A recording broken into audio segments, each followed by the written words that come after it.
मागील 2.5 वर्षापासून एक दारू घोटाळा, कथित दारू घोटाळ्याचा खोटी केस आम आदमी पार्टीच्या प्रमुखांवर, केजरीवालांवर आणि बाकीच्या नेत्यांवर लावून आम आदमी पार्टीला संपवण्याचा डाव मोदी आणि शहांचा होता. पण त्यांना अजून हे समजलं नाही की त्यांनी आमच्या नेत्यांना कितीही दिवस जरी जेलमध्ये ठेवलं, आमच्या प्रत्येक कार्यकर्त्याला जेलमध्ये ठेवलं, आमच्या प्रत्येक आमदाराला जेलमध्ये ठेवलं, तरी आम आदमी पक्षाचा एकही कार्यकर्ता ते बोलू शकणार नाही. आपल्याला माहितच आहे, या देशात विविध सरकार मोदी आणि शहांनी पैशाच्या बळावर खरेदी केलेली आहे.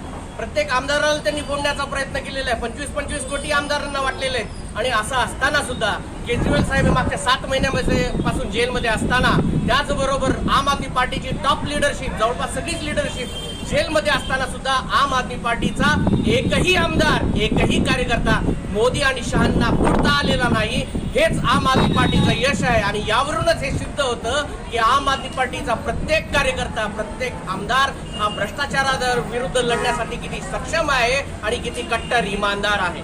म्हणून आज आम्ही काल केजरीवाल साहेब यांना माननीय सुप्रीम कोर्टानं जो जामीन मंजूर केला, मुख्यतः असं बघायला झालं तर जुलैमध्येच ईडीच्या केसमधून त्यांना जामीन मिळाला होता. पण असं असताना सुद्धा सीबीआयने लगेच ईडीच्या केसमधून ते बाहेर पडतात न पडतात तोच एक खोटी अरेस्ट केली.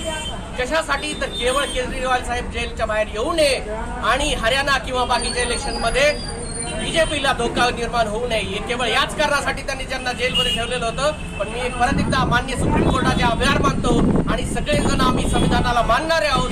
संविधान जिंदाबाद, लोकशाही जिंदाबाद, डॉक्टर बाबासाहेब आंबेडकर जिंदाबाद, भगतसिंग जिंदाबाद. या सगळ्यांच्या रस्त्यावर चालण्याचा संकल्प आम आदमी पार्टीने केला आहे.